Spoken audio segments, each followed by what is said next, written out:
రాజుల 2వ గ్రంథము 5వ అధ్యాయము. సిరియా రాజు సైన్యాధిపతి అయిన నయమాను అనునొకడుండెను. అతని చేత యెహోవాయే సిరియా దేశమునకు జయము కలుగజేసి ఉండెను గనుక అతడు తన యజమానుని దృష్టికి గనుడై దయ పొందినవాడాయెను. అతడు మహాపరాక్రమశాలి అయి ఉండెను గాని అతడు కుష్ఠరోగి. సిరియనులు గుంపు గుంపులుగా బయలుదేరి ఇశ్రాయేలు దేశం మీదికి పోయియుండిరి. వారతడి నుండి ఒక చిన్నదాని చెరగొని తేగా అది నయమాను భార్యకు పరిచారం చేయుచుండెను. అది షోమ్రోన్లోనున్న ప్రవక్త దగ్గర నా ఏలినవాడు ఉండవలనని నేనెంతో కోరుచున్నాను. అతడు నా ఏలినవానికి కలిగిన కుష్ఠరోగమును బాగుచేయునని తన యజమానురాలితో అనెను. నయమాను రాజునొద్దకు పోయి ఇశ్రాయేలు దేశపు చిన్నది చెప్పిన మాటలను అతనికి తెలియజేయగా, సిరియా రాజు, నేను ఇశ్రాయేలు రాజునకు దూత చేత పత్రిక పంపించదనని ఆజ్ఞ ఇచ్చెను గనుక అతడు 20 మణుగుల వెండియు 1,20,000 రూపాయల బంగారును 10 దుస్తుల బట్టలను తీసుకొని పోయి ఇశ్రాయేలు రాజునకు పత్రికను అప్పగించెను. ఆ పత్రికలో ఉన్న సంగతి ఏదనగా, నా సేవకుడైన నయమానునకు కలిగిన కుష్ఠరోగమును నీవు బాగు చేయవలనని ఈ పత్రికను అతని చేత నీకు పంపించియున్నాను. ఇశ్రాయేలు రాజు ఈ పత్రికను చదివి వస్త్రములు చింపుకొని, చంపుటకును బ్రతికించుటకును నేను దేవుడనా? ఒకనికి కలిగిన కుష్ఠరోగమును మాన్పుమని నా యొద్దకు ఇతడు పంపుట ఏమి? నాతో కలహమునకు కారణము అతడు ఎట్లు వెదకుచున్నాడో మీరు ఆలోచించుడనెను. ఇశ్రాయేలు రాజు తన వస్త్రమును చింపుకొనిన సంగతి దైవజనుడైన ఎలీషాకు వినబడినప్పుడు అతడు, నీ వస్త్రములు నీవెందుకు చింపుకొంటివి? ఇశ్రాయేలులో ప్రవక్త ఒకడున్నాడని అతనికి తెలియబడినట్లు అతని నా యొద్దకు రానిమ్ము అని రాజునకు వర్తమానము చేసెను. నయమాను గుర్రములతోనూ రథములతోనూ వచ్చి ఎలీషా ఇంటి ద్వారము ముందర నిలిచియుండగా, ఎలీషా, నీవు యొర్దాను నదికి పోయి 7 మార్లు స్నానము చేయుము. నీ ఒళ్ళు మరలా బాగై నీవు శుద్ధుడవగుదువని అతనితో చెప్పుటకు ఒక దూతను పంపెను.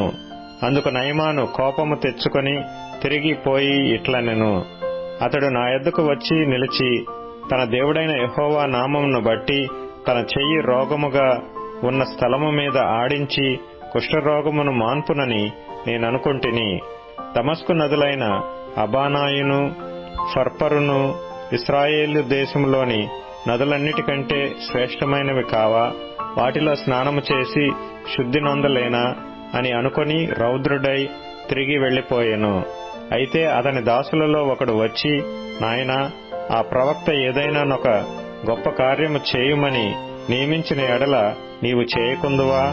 అయితే స్నానము చేసి శుద్ధుడవు కమ్మను మాట దానికంటే మేలు కాదా అని చెప్పినప్పుడు అతడు పోయి దైవజనుడు చెప్పినట్లు యొర్దాను నదిలో 7 మార్లు మునుగగా అతని దేహము పసిపిల్ల దేహము వలెనై అతడు శుద్ధుడాయెను.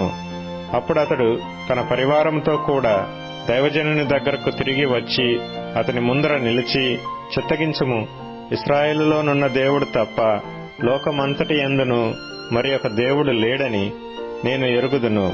ఇప్పుడు నీవు నీ దాసుడైన నా యొద్ద బహుమానము తీసుకొనవలసినదని అతనితో చెప్పగా, ఎలీషా, ఎవని సన్నిధిని నేను నిలువబడి ఉన్నానో ఇశ్రాయేలు దేవుడైన ఆ యెహోవా జీవము తోడు నేనేమియూ తీసుకొనను అని చెప్పెను. నయమాను అతనిని ఎంతో బతిమాలినను అతడు ఒప్పకపోయెను. అప్పుడు యెహోవాకు తప్ప దహన బలినైనను మరి ఏ బలినైనను ఇతరమైన దేవతలకు నేనిక అర్పింపను. 2 కంచర గాడిదల మోయుపాటి మన్ను నీ దాసుడనైన నాకు ఇప్పించకూడదా? నా యజమానుడు రొక్కుటకు రిమ్మోను గుడిలో చొచ్చి నా చేతి మీద ఆనుకున్నప్పుడు నేను రిమ్మోను గుడిలో నమస్కారము చేసిన ఎడల రిమ్మోను గుడిలో నేను నమస్కారము చేసిన సంగతిని గూర్చి యెహోవా నీ దాసుడనైన నన్ను క్షమించునుగాకని నయమాను చెప్పగా, ఎలీషా నెమ్మది కలిగి పొమ్మని అతనికి సెలవిచ్చెను. అతడు ఎలీషా యొద్ద నుండి వెళ్లి కొంత దూరము సాగిపోయెను.